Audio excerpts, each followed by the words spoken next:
नमस्कार. मराठी सुंदर हस्ताक्षर वर्ग या कोर्समध्ये मी आपलं स्वागत करते. हा कोर्स आपला 15 दिवसांचा असणार आहे. आज आपला पहिला दिवस आहे आणि आजच्या दिवसामध्ये आपण नोटबुक कशा पद्धतीनं पकडायची किंवा ठेवायची, त्याचबरोबर पेन कशा पद्धतीनं पकडायचा आणि अक्षरांचे आपण अवयव जे असतात म्हणजे स्ट्रोक्स ची प्रॅक्टिस कशा पद्धतीनं करायची ते पाहणार आहोत आणि त्याचबरोबर प्रॅक्टिस सुद्धा करून पाहणार आहोत. पहिल्यांदा आपण हे समजून घेऊ की नोटबुक कशा पद्धतीनं ठेवायचे. तर नोटबुक ही आपली कधी स्ट्रेट असता कामा नये, थोडीशी तिरकी आपल्याला ठेवायची आहे. आपण इथं दुरेघी वहीचा वापर करत आहोत, ज्याच्यामध्ये दोन इथे तुम्हाला लाईन्स दिसत आहेत. तर अशाच पद्धतीच्या नोटबुकची आपल्याला मराठी हस्ताक्षरासाठी गरज आहे. तर याच्यामुळे आपलं अक्षर अगदी सुंदर बनणार आहे. तर पहिली सगळ्यात महत्वाची गोष्ट दुरेघी वही लागणार आहे. त्यानंतर दुसरी गोष्ट आहे ती म्हणजे पेन. पेनमध्ये तुम्ही पेन्सिल किंवा जेल पेनचा वापर करायचा आहे. जेल पेन नसेल तर फाउंटन पेन सुद्धा चालेल. पेन पकडायचा कसा, तर पेन हा आपण अंगठा, तर्जनी आणि मधलं बोट या 3 बोटांमध्ये पेन पकडणार आहोत. पेनच्या नीब पासून पेन 2 बोटांच्या अंतरा इतकं अंतर सोडून पकडायचं आहे. म्हणजे इथे आपल्याला रबर दिसत आहे, इथं आपण पकडणार आहोत.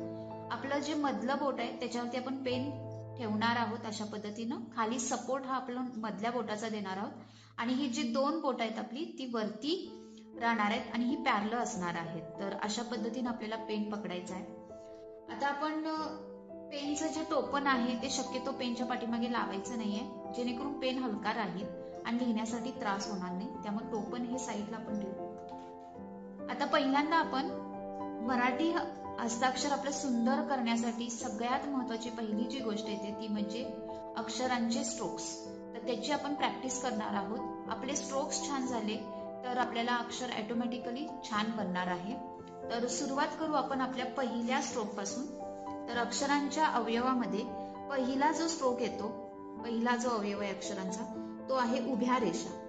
तर पहिल्या लाईनला आणि दुसऱ्या लाईनला टच होईल अशा पद्धतीने आपल्याला उभ्या रेषांची प्रॅक्टिस करायची. व्यवस्थित लाईनला टच होतील. पहिली लाईन आणि दुसरी लाईन जी दिलेली आहे त्याला व्यवस्थित टच होईल अशा पद्धतीनेच आपल्याला उभ्या रेषा काढत जायचंय. अंतर खूप जास्त ठेवायचं नाहीये, जवळ काढायचे. थोडं अंतर राहू दे.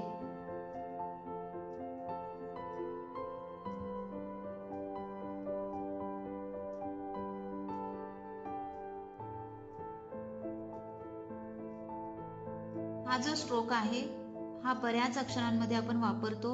वेलांटी काढत असताना, काना देत असताना, अक्षरांना सुद्धा बऱ्याच काना असतो, तर तो जवळचा काना देण्यासाठी आपण या स्ट्रोकचा वापर करणार आहोत. तर इथं मी एक लाईन काढलेली आहे. तुम्हाला प्रॅक्टिस करत असताना या स्ट्रोकची कमीत कमी 1 पेज प्रॅक्टिस करायची आहे.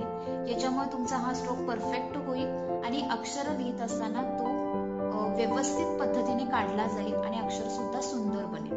तर त्यासाठी आपण पहिला स्ट्रोक बघितला तो म्हणजे उभ्या रेषा. आता आपण दुसरा स्ट्रोक बघणार आहोत तो म्हणजे आडव्या रेषा. तर आडव्या रेषा कशा पद्धतीने काढायच्या तर त्या समजून घेऊ आपण. पहिल्यांदा काढत असताना आपण छोट्या काढूया. तर रेषेवरूनच आडव्या रेषा काढायच्या. आडव्या रेषा ही आपल्याला शिरोरेषा काढण्यासाठी लागतात. मराठीमध्ये जे आपण शब्द लिहितो त्याच्यावरती जी शिरोरेषा देतो ती शिरोरेषा काढण्यासाठी आपल्याला अशा आडव्या रेषांची खूप गरज आहे आणि त्या स्ट्रेट येणं खूप गरजेचं आहे, जेणेकरून आपण लिहिलेले शब्द, आपण लिहिलेला पॅरेग्राफ सुंदर दिसेल.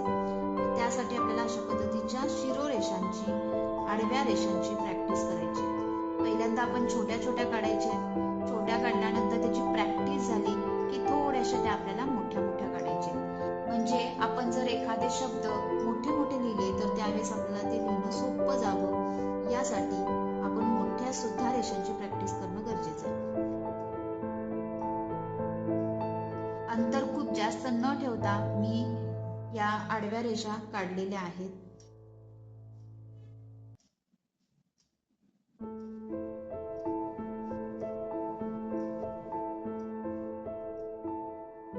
तर अशा पद्धतीनं आडव्या रेषा कशा काढायच्या ते आपण बघितलेलं आहे. याची सुद्धा आपल्याला 1 पेज प्रॅक्टिस करायची आहे. प्रत्येक स्ट्रोकची आपण जर प्रॅक्टिस केली तर तो स्ट्रोक अगदी चांगला परफेक्ट आपल्या हातामध्ये बसतो आणि त्याच्यामुळे आपलं अक्षर अगदी सुंदर व्हायला मदत होते.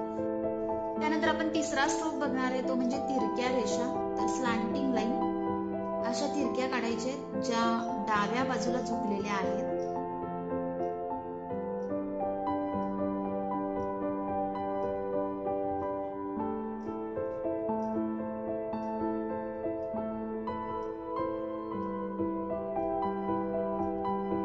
दोन लाईन मधलं अंतर एकसारखं राहील अशा पद्धतीने आपल्याला लिहित जायचंय. खूप जवळ खूप लांब असं काही लिहायचं नाहीये, थोडं थोडं अंतर ठेवायचंय आणि त्या पद्धतीने आपल्याला लिहित जायचं.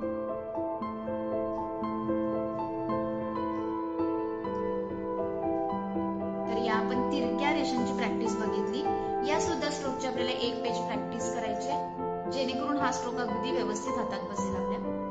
त्यानंतर हा जो स्ट्रोक होता हा डाव्या बाजूला झुकलेला होता, तर आपण उजव्या बाजूला झुकलेल्या स्ट्रोकची पण प्रॅक्टिस करणार आहोत. तर आपण तिरक्या रेषा काढत आहोत ज्या उजव्या बाजूला झुकलेल्या आहेत.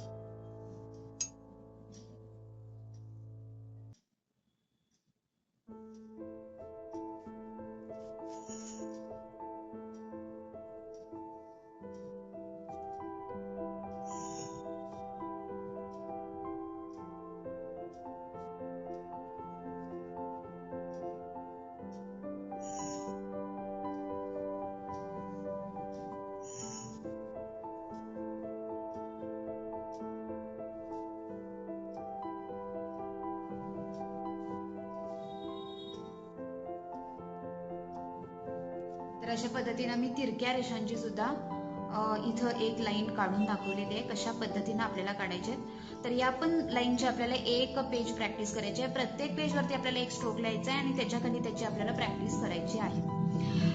हे आपले 4 स्ट्रोक झाले, उभ्या रेषा, आडव्या रेषा आणि तिरक्या रेषा. असे टोटल 4 पद्धतीचे आपण स्ट्रोक बघितले जे लाईन मधले होते. आता आपण थोडंसं पुढचा स्ट्रोक बघणार आहोत, तो म्हणजे गोल सर्कल. एक्झॅक्ट असं आपल्याला गोल काढता आला पाहिजे, त्याच्यामुळे आपली बरीचशी अक्षरं सुंदर होतात. मराठीमध्ये बरीचशी अक्षर आहेत जिथं आपल्याला गोल लागणार आहे. तर आपण गोल कसे काढायचे ते बघू. तर सुरुवात करताना या लाईनपेक्षा थोडंसं खालून आपण सुरुवात करतोय. थोडीशी तिरकी रेषा काढायची आहे, गोल कर्व एकदम छान काढायचा आहे आणि आणून पुन्हा पहिल्या पॉइंटला टच करायचं. तर अशा पद्धतीने आपण गोल काढणार आहोत. अगदी व्यवस्थित कसे गोल येतील त्याच्यावरती काम करायचंय. शिस्तीत काढायचंय. जेवढं तुम्ही स्ट्रोकची प्रॅक्टिस व्यवस्थित परफेक्ट कराल तेवढी तुमची अक्षरं आणखीन सुंदर सुंदर बनतील.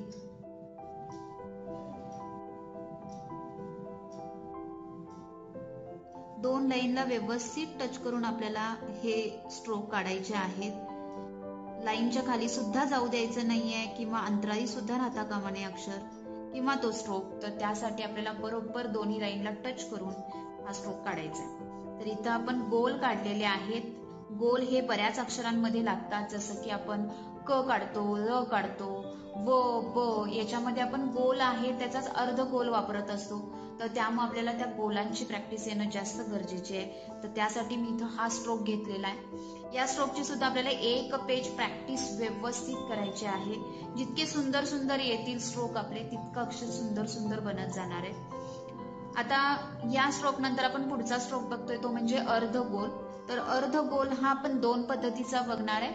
एक आहे तो उजव्या बाजूला ओपन असलेला आहे आणि दुसरा आहे तो डाव्या बाजूला ओपन असलेला आहे. तर कशा पद्धतीने काढायचंय ते बघू आपण. तर इथून स्टार्ट करायचंय, तिरकी रेषा घ्यायची, गोल करायचंय, परत तिरकी रेषा. तर सीच आहे हा इंग्लिश मधला, स्मॉल सी आपण म्हटलं तरी चालेल, छोटे काढतोय त्यामुळं. तर तिरकी रेषा काढायची आहे छोटीशी, परत कर्व करायचंय व्यवस्थित, परत तिरकी रेषा. पेन उलट पुन्हा फिरवायचा नाहीये, एकदा स्ट्रोक काढायचा आहे, एकदाच काढत असतानाच व्यवस्थित काढायचंय. तिरकी रेषा, कर्व, तिरकी रेषा अशा पद्धतीने आपल्याला हा स्ट्रोक काढत जायचा आहे. व, ब ही जी अक्षरं आहेत किंवा क हे काढण्यासाठी सुद्धा आपल्याला अर्धगोलाचा उपयोग होणार आहे.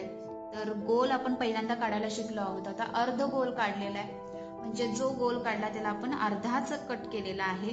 पण जरी कट केला असला तरी मी इथं काढत असताना थोडंसंच तुम्हाला इथं ओपन झालेले दिसतील ते. तर अशा पद्धतीनंच आपल्याला काढायचे आहेत. याच्यामुळे तुमचं क व ब ही अक्षरं खूप छान दिसतात. त्यामुळे थोडेसे हे खाली टर्न झालेले असले पाहिजेत, जेणेकरून येणारं अक्षर सुद्धा सुंदर तयार होईल. तर त्यासाठी तर आपण अर्धगोल बघितला. आता आपण दुसरा अर्धगोल बघणार आहोत. तर त्यासाठी स्टार्ट करताना तिरकी रेषेपासून स्टार्ट करायचं. तिरकी रेषा, कर्व, तिरकी रेषा. तर आधी काढलेला स्ट्रोक होता त्याच्या उलटच काढलेला आहे. तिरकी रेषा, कर्व, तिरकी रेषा. तर अशा पद्धतीने आपल्याला हा कर्व काढत जायचा.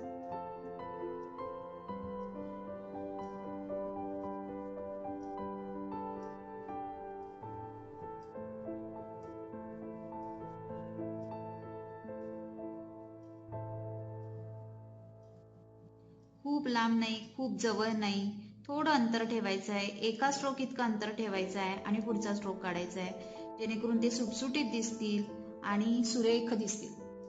तर अशा पद्धतीनं आपण उभी रेषा पहिल्यांदा शिकलो. त्यानंतर आडव्या रेषांची आपण प्रॅक्टिस केली. छोट्या आडव्या रेषा काढल्या, मोठ्या आडव्या रेषा काढल्या. त्यानंतर 2 पद्धतीची आपण तिरक्या रेषांची प्रॅक्टिस केली.